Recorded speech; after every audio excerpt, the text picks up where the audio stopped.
जैसे भगवान को नमन करता हूँ, जो सम्यक संबुद्ध है, अरहत है, ऐसे भगवान को मैं नमन करता हूँ। नमो तस्सै भगवतो अरहतो सम्मा संबुद्धस्स। मैं भगवान बुद्ध के द्वारा उपदिष्टित सद्धर्म को नमन करता हूँ और मैं भगवान बुद्ध का जो श्रावक संघ है, उस श्रावक संघ को नमन करता हूँ। उसके बाद आज जो हम धम्म देशना दे जा रहे हैं, धम्म चर्चा करने वाले हैं, उस महामानव बोधिसत्व डॉक्टर बाबा साहब अम्बेडकर, जिन्होंने इस भारतवर्ष में धम्म क्रांति का ऐलान किया, उस धम्म क्रांति में मैं अपने आप को समर्पित करता हूँ। तो जैसा कि हम जानते हैं कि महापुरुषों की जयंती होती है और हम बड़े धूमधाम से मनाते हैं, उसी प्रकार बाबा साहब अम्बेडकर की जयंती भी जन्मोत्सव आ रहा है, जयंती उत्सव आ रहा है और हम बड़ी धूमधाम से तैयारी के लिए जुट जाते हैं। तो आज का हम जो धम्म चर्चा करने वाले हैं, वह जो है बाबा साहब अम्बेडकर के विचारों के बारे में चर्चा करने वाले हैं कि उनके विचार क्या थे, न किस प्रकार के उनके विचार थे और उनके विचारों को हम कैसे अच्छे से समझ के अपने जीवन का भला कर सकते हैं, है ना? इस संदर्भ में हम आज चर्चा करने वाले हैं। तो बाबा साहब अम्बेडकर ने तो अलग-अलग विषयों पर अलग-अलग प्रकार के मत रखे हैं, अलग-अलग प्रकार के उन्होंने व्याख्यान किए हैं, अलग-अलग प्रकार के उन्होंने भाषण दिए हुए हैं। तो आज हम उनके बारे में ये देखेंगे कि उनको जो देववाद था, है ना? जो देवता कांसेप्ट था, उसके बारे में हम समझेंगे, है ना? कि आज होता क्या जा रहा है कि समाज में हम देखते हैं कि एक जो अम्बेडकरवाद है, अम्बेडकरवादी लोग जो है खुद को अम्बेडकराइट्स कहने वाले, सो कॉल्ड अम्बेडकराइट्स कहने वाले, उनके संदर्भ में हम देखते हैं कि किस प्रकार से हमने बाबा साहब अम्बेडकर को एक मतलब क्या कर लिया है, एक बहुत इतना बड़ा व्यक्तिमत्व कर लिया है कि जिसके चलते हम उनको एक भगवान के तरह समझने लगे हैं, है ना?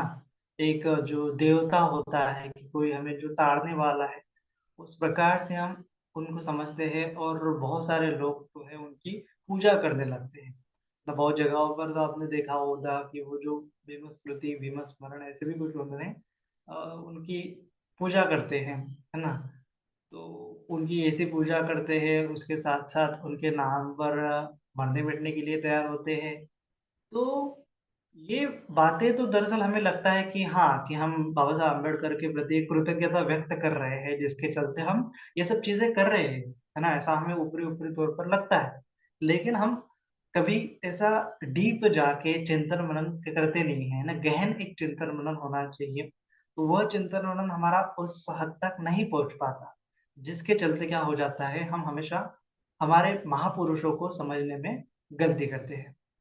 गलती कर देते हैं। फॉर एग्ज़ाम्पल क्या होता है कि हम अपने जो महापुरुष हैं, उसको ना समझते हुए महापुरुष और हम में एक अंतर पड़ जाता है। इतना बड़ा अंतर हो जाता है, वो महापुरुष माने इतना बड़ा कर लेते हैं हम उस अंतर की वजह से और जिसकी वजह से हमें लगता है कि वह एक कुछ तो भी क्या बोलते हैं उसको अवतार है ना? एक प्रकार का अवतार है और जो अवतार हुआ था और उस अवतार के चलते उन्होंने हमें तार लिया है। इस प्रकार की संकल्पनाएँ फिर धीरे-धीरे समाज में पनपने लगती हैं। ऐसा खुद अम्बेडकर के प्रति नहीं हुआ, जितने भी महामानव हैं, जितने भी संत पुरुष हैं, जिन्होंने कहा था कि मैं कुछ नहीं हूँ, उनको भी आज लोग भगवान मान के पूजते हैं, है ना? जैसे आप महाराष्ट्र में तो हमें संत परंपरा बहुत सारी मिलती हैं। जो तुकाराम महाराज हैं या फिर संत गाडगे महाराज हैं, उन्होंने कभी नहीं कहा कि मेरी पूजा करो। फिर भी लोग आज उनके टेम्पल बाँधते हुए उन्होंने कभी टेम्पल बाँधा नहीं, उन्होंने कभी टेम्पल में रहा नहीं, वो हमेशा लोगों की सेवा करते रहे, साफ-सफाई करते रहे ज़िंदगी भर। आज लोग उनके नाम पे क्या करते हैं, टेम्पल बनाते हैं, मंदिर बांधते हैं, और कुछ कुछ जगह तो ऐसा होता है कि किसी किसी के वो आंग में भी आ जाते हैं, मतलब वो होता है ना, अपने अंदर भी आ जाते हैं और लोग घूमने लगते हैं गाड़ी के महाराज आगे।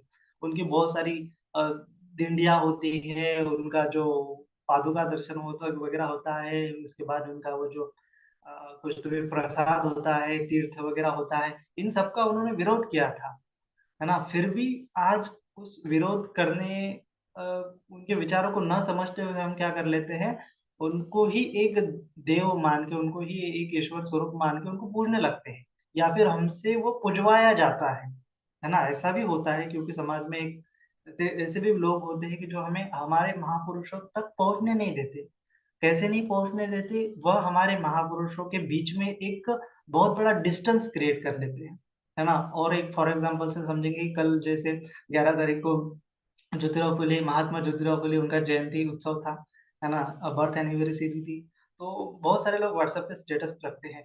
तो उसमें मैंने एक व्हाट्सएप स्टेटस रख दिया कि देखा कि उसमें क्या था कि बहुत सारे ईश्वर के जो जो देवता वगैरह है ना? पंडित पुजारी, साधु वगैरह है, जिनको महात्मा ज्योतिराव फुले ने हमेशा उनका विरोध किया था।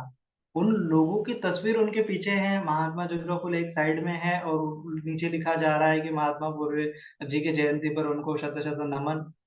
तो फ़ोटो में जो देवता है, उनकी तस्वीर नहीं रखनी चाहिए थी, है ना?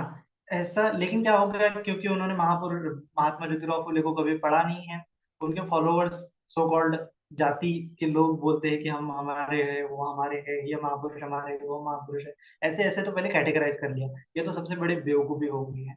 दूसरी बात हो गया कि उनके विचार नहीं समझने के चलते वो ऐसे उनके साथ किसी साधु, किसी पंडित पुजारी का फ़ोटो लगा देना, किसी अघोरी का फ़ोटो लगा देना, कि जैसे महात्मा ज्योतिराव फुले ने हमेशा उनका विरोध किया था। उनके साथ ही उनको दिखाया जा रहा है, उनके साथ ही उनका फ़ोटो लगा के दिखाया दे जा रहा है कि ये जो है, ये महापुरुष है और इन्होंने हमारा भला किया है। इस प्रकार से माने कि इसमें एक ऐसा मैसेज आ जाता है, इसमें ऐसा मैसेज आ जाता है कि जो लगाए है, जैसे कोई गजानन महाराज वगैरह का फ़ोटो लगाया था उधर साइड में, और ज्योतिराव फुले का भी फ़ोटो लगाया था। तो माने कि एक मैसेज जा रहा है कि जैसे गजानन महाराज हुए हैं, वैसे ही महात्मा ज्योतिराव फुले हुए हैं। है ना? कि इससे क्या हो गया कि गजानन महाराज क्या है कि दैवी पुरुष है, दे लोग उसको देवता मानते हैं, अवतार मानते हैं सब लोग, और उनके साथ महात्मा ज्योतिराव फुले हैं। तो आगे चलकर ऐसी धारणा बन जाएँगी कि महात्मा ज्योतिराव फुले भी क्या है कि ईश्वर का अवतार है ना? ये हो रहा है। ये अब मा बाब अब महात्मा ज्योतिराव फुले के साथ हो रहा है, डॉक्टर बाबा साहब अम्बेडकर के साथ हो रहा है, और जितने भी महापुरुष हुए हैं, उनके साथ हो रहा है, होता आ रहा है ना? ये क्यों होता है? दरअसल क्योंकि हम जो है एक डिस्टेंस क्रिएट कर लेते हैं। क्यों डिस्टेंस क्रिएट होता है? आज उसके बारे में हम चर्चा करेंगे कि एक हम क्या कर लेते हैं कि जैसे मानते हैं कि महात्मा ज्योतिराव फुले बहुत महान थे। हाँ, वो महान थे। हमें पता है कि वो महान थे, उन्होंने समय के आगे जाके बहुत सारा काम किया है। लेकिन इतने महान थे कि कोई लोग जो है, वो सोचते हैं कि हम ऐसा कार्य नहीं कर सकते, है ना? हम उतने उनके जैसा महान नहीं हो सकते। हाँ, वो भी फैक्ट है कि हम उनके जैसा महान नहीं हो सकते, क्योंकि वो कंडीशन अभी नहीं रही है, क्योंकि उन्होंने ही वो कंडीशन खत्म कर दी है। तो उस कंडीशन में तो हम कभी नहीं बन सकते। लेकिन हमारे पास जो है दूसरी कंडीशंस, दूसरी परिस्थितियाँ हैं, है ना?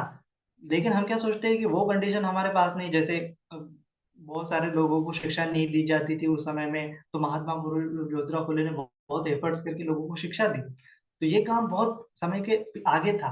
तो हम क्या सोचते हैं कि उन्होंने इतना बड़ा काम कर दिया, इतना बड़ा काम कर दिया कि अभी क्या हो गया कि सभी को शिक्षा मिल गई, है ना? अभी सभी को शिक्षा मिल गई, अभी सभी के लिए शिक्षा के द्वार खुले हैं, है ना? अभी जो उनके फॉलोअर्स होते हैं, वो बोलते हैं कि अभी अभी उन्होंने तो सब कर लिया है, अभी हमारे लिए करने के लिए कुछ बचा ही नहीं, है ना?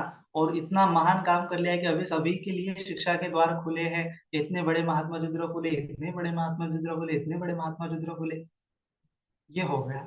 ये क्या है, एक प्रकार से उनकी हम स्तुति करते हैं। जैसे कोई लोग होते हैं ना जो ईश्वर की आराधना पूजा करते हैं, वो भी ऐसे करते हैं। अनंत कोटि ब्रह्मांड नायक so God something something you are great, बस। इसके आगे कुछ नहीं। ये क्या है? दरअसल ये क्या है कि उस महापुरुषों के विचारों को ही मारना है एक प्रकार से, क्योंकि वो महापुरुष के विचार अभी हमें समझे नहीं है ना। वैसा ठीक बाबा साहब अम्बेडकर के साथ हो रहा है कि इतने बड़े बाबा साहब अम्बेडकर थे, इतने बड़े बाबा साहब अम्बेडकर थे, इतने बड़े उन्होंने सब कर लिया। अभी हमारे इतना कर लिया कि हमारे सभी के लिए अच्छे शिक्षा, ये फैसिलिटीज, रिजर्वेशन, अमका डमका सब फलाना कर लिया। इतना कर लिया कि अभी हमारे लिए कुछ करने के लिए बचा ही नहीं, और हम कुछ भी नहीं कर सकते, क्योंकि उनका कार्य इतना बड़ा था कि हम कुछ नहीं कर सकते, है ना। हमारे पास वो नहीं है। वो बहुत प्रज्ञावान थे, बहुत टैलेंटेड थे, हमारे पास कुछ नहीं है। इतने प्रकांड पंडित थे, हमारे पास कुछ नहीं है। तो हमारे पास, मैं एकदम छोटा हूँ, एक इंफीरियरिटी कॉम्प्लेक्स डेवलप हो जाता है साइकोलॉजी में, अगर इसको देखेंगे तो अपने एक न्यूनगंड की भावना हो जाती है कि महापुरुष इतने बड़े थे, इतने प्रज्ञावान थे, इतने तेजस्वी थे कि वो कार्य कर सके, लेकिन मैं महापुरुष नहीं होने के कारण मैं वो कार्य नहीं कर सकता। ऐसा लोगों के मन में भाव बन जाता है, या फिर बनाया भी जाता है ना। बनाया भी जाता है अशिक्षा के कारण। कोई बता रहा है, कोई आपके महापुरुषों को ईश्वरों के साथ चिपका दे रहा है, और आप उसको, हाँ हमारे महापुरुष जस्ट लाइक ईश्वर के जैसे थे, ऐसे थे, वैसे थे। ठीक है कि उन्होंने काम किया है, तुम्हारे महापुरुष बहुत ग्रेट थे। मैं केवल यहाँ पे बाबा साहब अम्बेडकर की बात नहीं कर रहा हूँ, मैं हर एक महापुरुष की बात कर रहा हूँ, है ना। कि हम क्या कर लेते हैं, एक डिस्टेंस बना लेते हैं कि वो इतने बड़े थे, इतने तेजस्वी थे, इतने पुरुषार्थ करने वाले थे, और मैं कुछ भी नहीं हूँ, मैं कुछ भी नहीं हूँ, मैं कुछ भी नहीं हूँ, और उन्होंने इतना बड़ा काम कर लिया कि मैं कुछ भी नहीं कर सकता। ऐसा एक सोच रखने के कारण क्या हो जाता है, हम बहुत, जितना बड़ा ये गैप होगा, जितना बड़ा मैं अपने आप को महापुरुषों से अलग करके देखेंगे, उतना उतना बड़ा हम, उतना उतना हम उनके विचारों से दूर होते चले जाएंगे, और जो समाज में कार्य करने की जरूरत होती है वो हम नहीं कर पाते हैं। और यही हो रहा है कि आज जो बाबा साहब अम्बेडकर ने धम्म क्रांति का ऐलान किया, वह क्रांति आगे नहीं बढ़ रही है।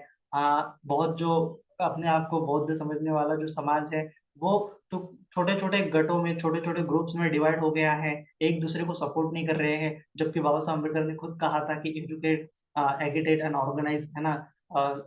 पढ़ो, उसके बाद संघर्ष करो, और उसके बाद एकजुट होके रहो। लेकिन हमें ये नहीं दिख रहा है, लोग पढ़ भी नहीं रहे हैं, लोग संघर्ष भी बहुत सारे कम कर रहे हैं, संघर्ष कैसे करना है पता नहीं है। और उसके बाद जो है, ऑर्गेनाइज रहो, ऑर्गेनाइज रहना तो दूर दूर तक की बात नहीं है समाज में। तो ऐसा क्यों हो रहा है, इसका एकमात्र कारण है कि हमने बाबा साहब अम्बेडकर को इतना बड़ा कर लिया है, और हम हमेशा सोचते हैं कि मैं कुछ भी नहीं हूँ, मैं कुछ भी नहीं करता, उन्होंने सब कार्य कर लिया, हमें, हमारे लिए शेष कुछ नहीं बचा है। इस प्रकार की सोच बनने के कारण, इस प्रकार की सोच होने के कारण क्या होता है कि हम जो कृतज्ञता है, सही मायने में कृतज्ञता कैसे जताते हैं वो भूल जाते हैं, है ना। तो सही मायने में कृतज्ञता कैसे जताया जाता है कि जैसे ठीक है कि उन्होंने कार्य किया है, प्रज्ञा से हम जान रहे हैं कि वैसा कार्य किसी ने किया नहीं किया है। तो एक ये कृतज्ञता का पहला पार्ट है ना। कृतज्ञता परिपूर्ण वहां से नहीं हो जाती, ये तो कृतज्ञता का पहला पार्ट है। कृतज्ञता का दूसरा पार्ट भी है वहां पे, है ना। जैसे भगवान बुद्ध ने समझाया है कि मेरी पूजा, मतलब मेरी पूजा तुम कैसे करोगे, मेरे प्रति कृतज्ञता भाव कैसे जताओगे। तो भगवान बुद्ध ने साफ साफ बताया कि तुम आके मेरे सामने दीप जला, धूप जला, ये करो, पूजा करो, हवन करो, यज्ञ करो। इससे मेरी सही मायने में पूजा नहीं होगी। मेरी सही मायने में पूजा तभी होगी जब आप मेरे विचारों का पालन करोगे, शील समाधि प्रज्ञा आर्य अष्टांगिक मार्ग, चार आर्य सत्य जो मैंने बताए, उसका अपने जीवन में अप्लाई करोगे, तब जाके सही मायने में वह मेरी पूजा होगी, सही मायने में वही कृतज्ञता भाव होगा, है ना। वही होता है कि हम महापुरुष होते हैं, उनके प्रति एक प्रकार से तो कृतज्ञता जता रहे हैं, लेकिन वह परिपूर्ण कृतज्ञता नहीं, वो तो अंध श्रद्धा होगी, मिथ्या मिथ्या कृतज्ञता होगी। सही मायने में सम्यक कृतज्ञता क्या होगी कि जो महापुरुषों के विचार हैं, उसको मैं मेरे जीवन में कैसे अप्लाई कर सकता हूँ। उन महापुरुषों की क्या बोलते हो, ठीक है, उनके विचार भी है और उनका विचार नहीं दिए हैं उन्होंने, तो महापुरुष की क्वालिटीज मेरे अंदर कैसे डेवलप कर सकता हूँ, है ना। जैसे भगवान बुद्ध ने बताया कि मैं ध्यान करता हूँ तो तुम भी ध्यान करो ना, मैं एक आहार करता हूँ तो तुम भी एक आहार ही रखो, है ना। इस प्रकार से मैं जैसा आचरण कर रहा हूँ तुम भी वैसे आचरण करोगे, तो सही मायने में मेरी रिस्पेक्ट होगी, है ना, सही मायने में मेरी पूजा होगी, सही मायने में मेरी कृतज्ञता होगी, है ना। तो ठीक उसी प्रकार हो रहा है कि जैसे बाबा साहब अम्बेडकर ने जो कार्य किया है, महात्मा ज्योतिराव फुले ने जो कार्य किया है, उनके विचार बहुत उन्होंने साफ-साफ रखे हैं कि तुम्हें इस प्रकार से कार्य करना है, लेकिन हम वो कार्य नहीं कर रहे हैं। हम जयंती के लिए तो बहुत सारे डोनेशन देते हैं, हज़ारों 5-5 हज़ार, 10-10 हज़ार देते हैं जयंती के लिए, जयंती उत्सव सेलिब्रेट करते हैं, कृतज्ञता जताते हैं, नाचते हैं, कूदते हैं, धूम-धाम से सेलिब्रेट करते हैं, पूरे लोगों को बताते हैं, पूरे विश्व को बताते हैं। ये तो पहला पार्ट हो गया। उसके बाद हाँ, ठीक है, हमने एन्जॉय तो किया कि महापुरुष ने हमने आज़ाद कर लिया, समझो महापुरुषों ने हमें आज़ाद कर लिया, उसका जश्न तो हमें मना लिया, जश्न तो हमने मना लिया, लेकिन वो आज़ादी अभी हमें बरकरार भी रखनी है। वो जो उन्होंने जो दिया है, उसको हमें आगे भी बढ़ाना है। उसके लिए कौन-सा ऐसा प्रोग्राम करते हैं लोग, है ना? एक बार जयंती का प्रोग्राम खत्म हो गया, फिर महापुरुषों का डॉक्टर अम्बेडकर का या फिर किसी भी महापुरुष का दूसरा क्या, दूसरे दिन वो ऐसे नहीं बैठते कि हाँ, पहले तो ठीक है वो ना हमने जश्न मना लिया, उनका हमने गौरव कर लिया, ठीक है। लेकिन सही मायने में गौरव करना अभी बाकी है। अभी तो हमने एक पार्ट ही कर लिया कि हाँ, उनका गुणगान गा लिया। अभी दूसरा पार्ट बाकी है कि उनके विचार है उसको हमें अमल में लाना पड़ेगा, उसको हमें जीवन में, समाज में उतारना पड़ेगा। एक तो मेरे लाइफ में उतारना पड़ेगा, एक दूसरों को देना पड़ेगा, ना? जैसे हम देखते हैं कि भगवान बुद्ध की जो लाइफ है उनको ज्ञान प्राप्त होने के बाद 45 साल तक, 80 साल की आयु तक वो लोगों को चलते-चलते ज्ञान बाँटा है उन्होंने, जो उनको मिला है वो उन्होंने समाज के लिए देने के लिए पूरे भारतवर्ष में वो घूमे हैं। बाबा साहब अम्बेडकर ने भी अपनी लाइफ जो है लोगों के लिए न्यौछावर कर दी। ज्योतिराव फुले ने भी बहुत समाज के दुःख दर्द जो है अपने झेले हैं अपने लाइफ में, है ना? और उन्होंने कितना त्याग किया है, अपने बेटों का बाबा साहब अम्बेडकर ने त्याग किया है, महात्मा फुले ने अपने परिवार का त्याग कर दिया है ना? और अपने बहुत सारी चीज़ों का त्याग उन्होंने किया है, छोटी-छोटी चीज़ें होती हैं, तो वो समझ भी नहीं पाते हम कि क्या त्याग किया है क्योंकि वो सिचुएशन हमें पता भी नहीं है। इतना बड़ा त्याग होता है, तो हम कितना त्याग कर रहे हैं समाज के लिए? क्या केवल चंदा जमा कर रहे हो, केवल जयंती सेलिब्रेट कर रहे हो और उसके अलावा क्या कौन-सा त्याग है? वो तो ठीक है, जयंती सेलिब्रेट कर रहे हैं, लेकिन बा ब ये क्या बाबा साहेब अम्बेडकर के विचार उससे कैसे स्प्रेड होगी, है ना? विचार स्प्रेड करने के लिए हमें कुछ प्रोग्राम होने चाहिए। जैसे बाबा साहब अम्बेडकर ने बहुत सारे मुद्दे उठाए हैं, तो उसमें केवल एक मुद्दा अगर लें हम शिक्षा का मुद्दा, हाँ, ठीक है कि सभी को शिक्षा मिलनी चाहिए। तो क्या आज सभी को शिक्षा मिल रही है? समाज में ऐसे बहुत सारे तबके हैं, समाज में ऐसे बहुत सारे लोग हैं कि समाज में ऐसी बहुत सारी दरिद्रता है, गरीबी है कि जिन लोगों को शिक्षा का हक जो है, अधिकार जो है नहीं मिल रहा है। उनके लिए हम क्या कर रहे हैं? बहुत सारे लोग गरीब हैं, वो शिक्षित नहीं हो पाते, एजुकेशन महँगा होता जा रहा है, उसके लिए हम क्या कर रहे हैं? है ना? हम सोचते हैं कि लोग करेंगे हमेशा, हम सोचते हैं कि मुझसे नहीं हो रहा है, मैं कुछ नहीं कर सकता। तो क्या यही सिखाया है आपने आपके महापुरुषों ने कि मैं कुछ नहीं कर सकता? है ना? मैं क्यों नहीं कुछ कर सकता? यही यही जो इन्फीरियरिटी कॉम्प्लेक्स है, यह हमें आगे नहीं बढ़ देता है। इसका मतलब है कि ये इन्फीरियरिटी कॉम्प्लेक्स के चलते हमें महापुरुष के विचार नहीं समझे हैं, इसीलिए ये इन्फीरियरिटी कॉम्प्लेक्स हो गया है। अगर हमें महापुरुष समझ में आ जाते, तो हम महापुरुषों के जैसा, है ना, कार्य करने के लिए आगे आ जाते। हमने नहीं समझा है महापुरुष को, इसीलिए हम क्या करते हैं, उनको ही भगवान के स्वरूप मान लेते हैं, उनको ही ईश्वर के, देवता के स्वरूप मान लेते हैं, इतना बड़ा कर लेते हैं कि मानो कोई वो अवतार है। लेकिन जबकि साफ-साफ भगवान बुद्ध ने भी कहा है कि मैं किसी का अवतार नहीं हूँ, बाबा साहब अम्बेडकर ने भी कहा है कि मुझे अवतारों पे विश्वास नहीं है और मैं भगवान बुद्ध ये विष्णु का अवतार है, ऐसा नहीं मानता है, भागवत प्रतिज्ञा में साफ-साफ बताया है। फिर भी हम लोग एक अवतार की तरह बाबा साहब अम्बेडकर को पूज रहे थे। गलती यही हो रही है कि हम उनके विचारों को नहीं समझ पा रहे हैं, है ना? अगर हम सच्चे अम्बेडकराइट्स होते हैं, तो हमें अम्बेडकर जी के जैसा काम करना पड़ेगा, है ना? हमें ये सोचना पड़ेगा कि अम्बेडकर जी ने जो बहुत बड़ा काम कर दिया, ठीक है, उतने बड़े पैमाने पे मैं नहीं कर सकता हूँ, है ना? उन्होंने पूरे देश का भला कर दिया, है ना?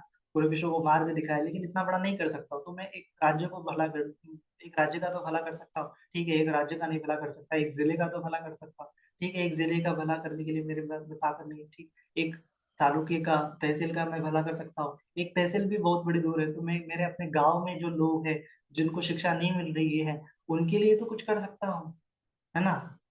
क्या मैं इतना मतलब स्वार्थी हो गया हूँ कि मैं मेरे अलावा किसी के लिए शिक्षा नहीं दे सकता, मेरे अलावा मैं किसी की गरीबी नहीं मिटा सकता? क्या यही महापुरुषों ने हमें सिखाया है? कहाँ गई हमारी करुणा? भगवान बुद्ध ने जो बताई, बाबा साहब अम्बेडकर ने जो बताई है, हमें करुणा का समझा नहीं, हमने लोगों के दुःख नहीं समझे हैं अभी तक।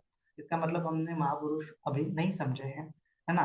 तो इसीलिए उनका गुणगान करना कृतज्ञता नहीं है। सही मायने में कृतज्ञता है कि हमें आगे आके समाज के लिए कुछ करना पड़ेगा। आप अपने लिए कुछ करो या नहीं करो, आप समाज के लिए कुछ करना पड़ेगा। और समाज के लिए करने के लिए वही पुरुष आगे आ जाता है कि वो जो अपने आप को बलवान समझता है, अपने आप को प्रज्ञावान समझता है, अपने आप को वो वीर्यवान समझता है, साहसी समझता है, वही आगे आता है।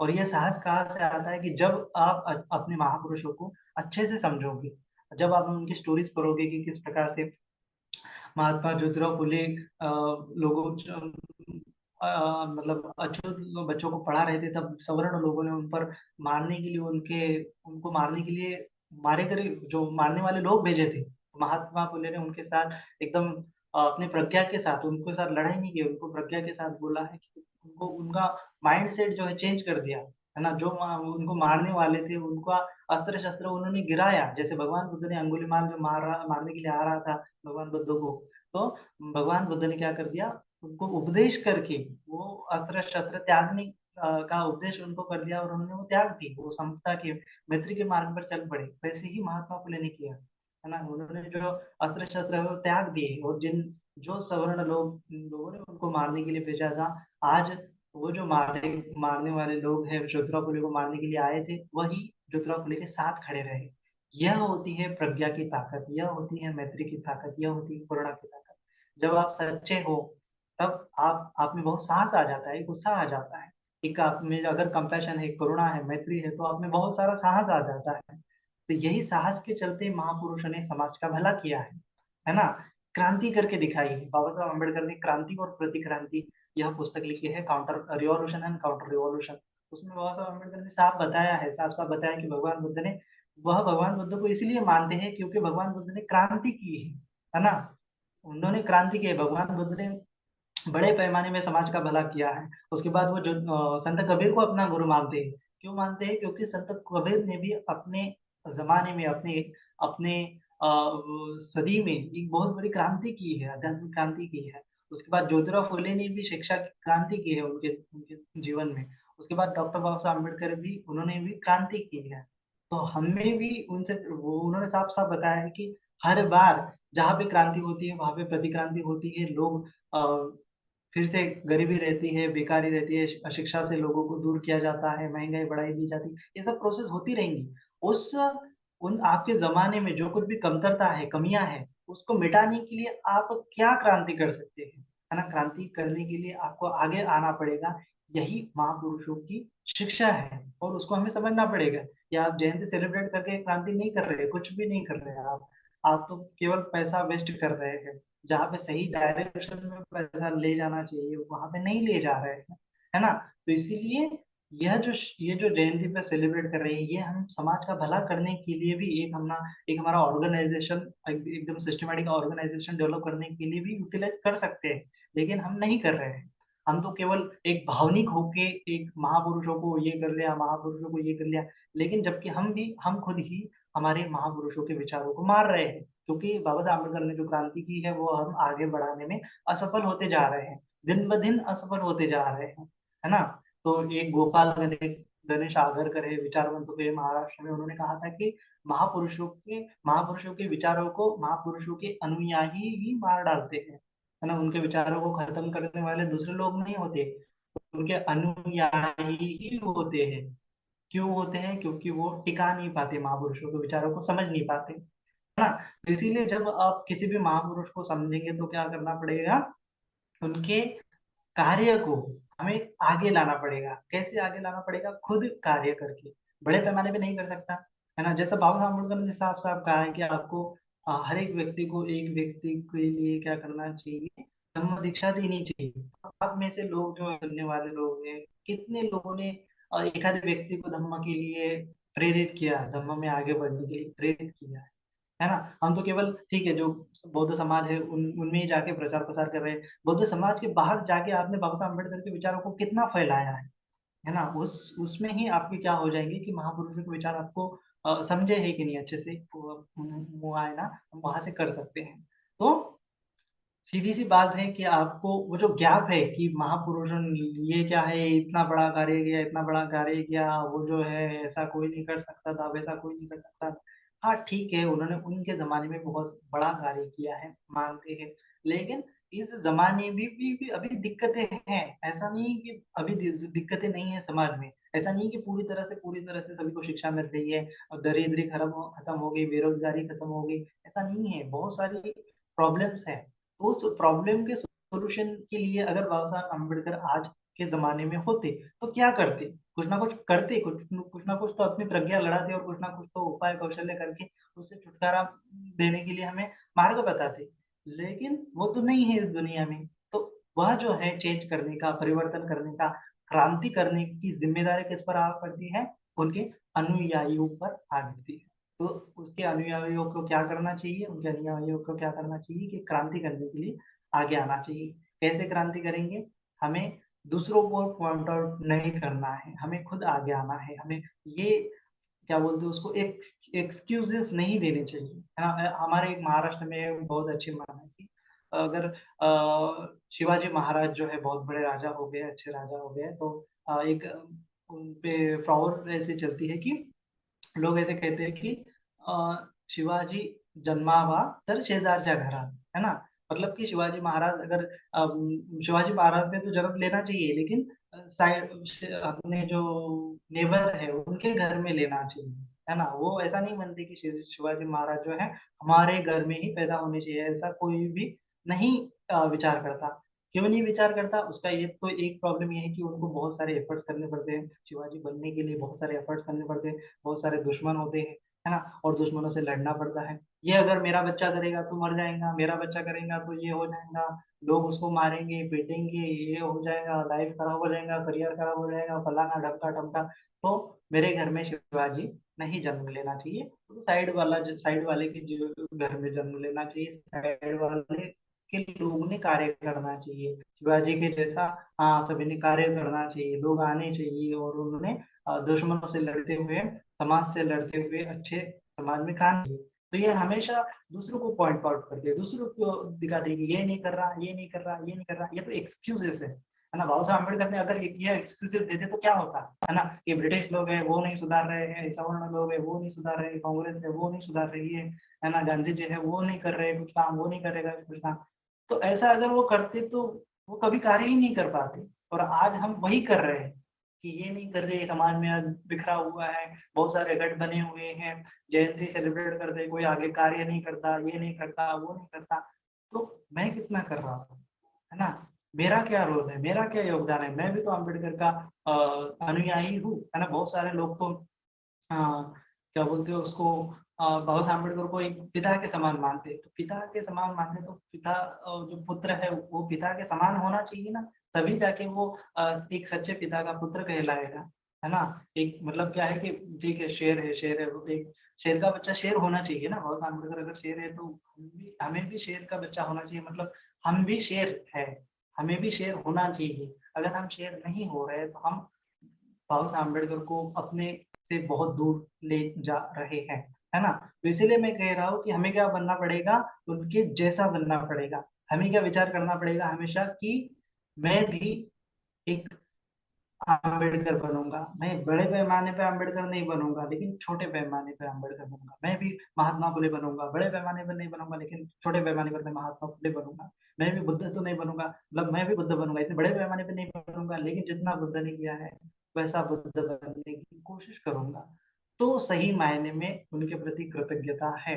उनके जैसा आप नहीं बन रहे हो तो आप कितना भी कर लो, कितने भी गुणगान कर लो, कितना भी उनको ये बोल लो वो बोल लो, उनकी जयंती सेलिब्रेट कर लो, कितने नारे बोल लो, उनके लिए जी जान तक देने के लिए कुर्बान कर लो, उससे कुछ होने वाला नहीं। सही मायने में कृतज्ञता है कि आपको छोटा अम्बेडकर बनना पड़ेगा, आपको छोटा बुद्ध बनना पड़ेगा, आपको छोटा महात्मा फुले बनना पड़ेगा, आपको छोटा शिवाजी बनना पड़ेगा, है ना? तभी जाके समाज में बदलाव होगा, तभी जाके समाज में क्रांति होगी। मैं भी क्रांति कर सकता हूँ। सब भगवान बुद्ध ने बताया साफ साफ कि कोई नहीं होता, है ना? अत्तई अतना ना तो कोई ना तो पड़ोसी, अपना नाथ खुद ही है, अपने खुद को मेहनत करनी चाहिए। कोई नहीं आएगा आपको कि कोई नहीं ये नहीं कर रहा है तो दूसरा करेगा, दूसरा तीसरा करेगा, तीसरा कोई नहीं करेगा। जब आप खुद नहीं कर रहे हो तो दूसरा तीसरा कौन क्यों करेगा, है ना? तो इसीलिए हमें समझना चाहिए कि ये महापुरुष भी मनुष्य थे, भगवान बुद्ध भी मनुष्य थे, बाबा साहब अम्बेडकर भी मनुष्य थे जन्म से। तो भगवान बुद्ध ने साफ साफ कहा है कि जन्म से ही कोई ब्राह्मण होता है ना, जन्म से ही कोई नीच होता है, कर्म सॉरी, न जन्म जच्चे होती ब्राह्मणों न जच्चे होती वसुलो कमस्स होती ब्राह्मणों कमस्स होती वसुलो, कि जन्म से कोई ब्राह्मण नहीं होता, जन्म से कोई श्रेष्ठ नहीं होता, जन्म से कोई नीच नहीं होता, अपने कर्म से कोई श्रेष्ठ होता है, अपने कर्म से ही कोई नीच होता है। तो इसीलिए बाबा साहब अम्बेडकर श्रेष्ठ थे, ज्योतिराव फुले श्रेष्ठ थे, भगवान बुद्ध श्रेष्ठ थे, तो सभी ने अच्छे कर्म किए हैं और उस कर्मों के कारण ही वो महान बने हैं। अगर हम अपने कर्म अपने हाथ में नहीं लेंगे तो हम भी अगर हम हमारे कर्म अपने हाथ में लेंगे तो हम भी महान बन सकते हैं। कर्म अगर हाथ में नहीं लेंगे तो हम यही सोचेंगे वो बड़े तेजस्वी थे, वो बड़े महान थे, वो बड़े प्रज्ञावान थे।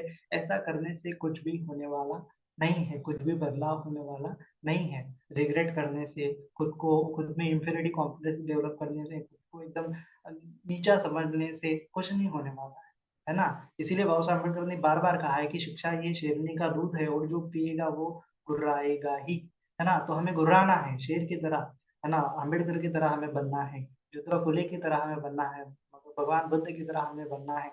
और जब तक हम ये ठानेंगे नहीं कि मैं अम्बेडकर बनूंगा, है ना, मैं ज्योतिराव फुले बनूंगा, मैं भगवान बुद्ध बनूंगा, तब तक आप कुछ भी नहीं कर सकते। जब आप उनको और अपने आप से एकदम भिन्न समझोगे तो आप कुछ भी नहीं कर पाओगे। आपको उनके साथ जुड़ना होगा, उनके व्यक्तिमत्व के साथ जुड़ना होगा, उनके जैसा व्यक्तिमत्व आपको खुद में बनाना पड़ेगा। ऐसा इसका मतलब ये नहीं कि बहुत बड़ा ईगो हो जाएगा कि हाँ मैं अम्बेडकर जी जैसा काम कर रहा हूँ, हाँ मैं ज्योतिराव फुले जी जैसा काम कर रहा हूँ, हाँ मैं भगवान बुद्ध के जैसा काम कर रहा हूँ। ऐसा ईगो नहीं है, सही मायने में कृतज्ञता है कि उनके जैसा काम, उन्होंने जैसा काम किया, उसके जैसा काम मुझे खुद भी करना चाहिए। यही सही मायने में उनकी पूजा है। इतना सीधा सीधा कंसेप्ट है, बार बार उन्होंने कहा है, फिर भी हमें समझ में नहीं आता। हम तो केवल जयंती सेलिब्रेट करते हैं, हाँ वो बड़े हैं बड़े हैं बड़े हैं बड़े हैं बड़े हैं बड़े हैं बड़े बड़े हैं, हाँ ठीक है वो तो बड़े हैं, पता है सभी को, लेकिन उन्होंने जो तुम्हें बड़ा बनाने के लिए कुछ उपदेश नहीं दिया क्या, है ना। एक अच्छे पिता होता है, अच्छा बड़ा अच्छा एकदम तेजस्वी पिता होता है, क्या वो अपने पुत्र को ऐसा उपदेश नहीं देगा कि तुम भी तेजस्वी बन सकते हो। उपदेश दिया हुआ है, लेकिन हमें पता नहीं, हमें अप्लाई करना आता ही नहीं है। हम कैसे तेजस्वी बनेंगे। आपके पिता कितने भी बड़े क्यों ना हो, लेकिन जब आप आपके पिता के जैसे नहीं बनोगे तब तक आप अपने पिता को सही मायने में रिस्पेक्ट नहीं दे रहे हो, वैल्यू नहीं समझ पा रहे हो आपके पिता की, है ना। अगर ऐसा है तो इसीलिए जो गोपाल गणेश आगरकर है उन्होंने कहा था कि कोई महापुरुषों के अनुयायी ही महापुरुषों के विचारों को खत्म करते हैं, है ना। तो ये वाक्य बहुत अच्छे से हमें समझना है कि उनके विचार हमें हमारे जीवन में अप्लाई करने हैं और उसको अमल करते हुए लोगों का भला करने के लिए आगे आना है ना। बहुत सारी कठिनाइयां होगी, आपके पास पैसा नहीं होगा, आपके पास क्या बहुत सारी चीजें होंगी, पावर नहीं होगा, प्रतिष्ठा नहीं होगी, लोग आपकी हेल्प नहीं करेंगे, बहुत सारे कारण होंगे, लेकिन फिर भी, है ना, एनी हाउ उस सिचुएशन में अगर हमें किसी का भला करना है, 10 लोगों का भला नहीं कर सकते, 100 लोगों का भला नहीं कर सकते, लेकिन एक लोगों का भला करने के लिए, है ना, बहुत उसकी जिंदगी तो नहीं सुधार सकते, लेकिन थोड़ा सा उसके लिए हेल्प करने के लिए हमें आगे आना चाहिए, है ना। वैसा थोड़ा थोड़ा करके हमें खुद को डेवलप करना पड़ेगा। खुद बड़ा बनने के लिए हमें शिक्षा लेनी पड़ेगी, हमें खुद को एजुकेटेड करना पड़ेगा, अपने माइंड को कल्टीवेट करना पड़ेगा, है ना, शीलों का पालन करते हुए, समाधि का अभ्यास करते हुए, प्रज्ञा की भावना करते हुए खुद को विकसित करना पड़ेगा। और जब हम खुद खुद को विकसित करते करते जाएंगे तो हम देखेंगे कि हम एकदम बलवान होते जा रहे हैं, हमें एक बल मिलता है, एक ऊर्जा मिलती है ना, हमें कार्य करने की एक प्रेरणा मिलती है, क्षमता मिलती है ना। तो महापुरुषों से हमें हमेशा प्रेरणा लेनी होती है, उनका पूजा अर्चना नहीं करनी होती। यही भगवान बुद्ध ने कहा है, यही बाबा साहब अम्बेडकर ने कहा है, लेकिन आज हमने ही बाबा साहब अम्बेडकर को भगवान बना के रख दिया है। तो ये हमारी गलती है ना, हमें उनके विचार अच्छे से समझ में नहीं आए हैं। तो अगर हमें विचार समझ में आ जाते तो आज समाज मतलब बहुत आगे हो जाता, समाज का बहुत भला हो जाता, है ना। तो ठीक तरह से अगर हम समझेंगे कि महापुरुष कोई अवतार नहीं होते हैं, उनका उनके कर्म अच्छे होते हैं, उन्होंने किसी की राह नहीं देखी होती है और उन्हें खुद सिचुएशन बदलने के लिए उन्होंने खुद सिचुएशन बदलने के लिए प्रयास किए होते हैं, है ना।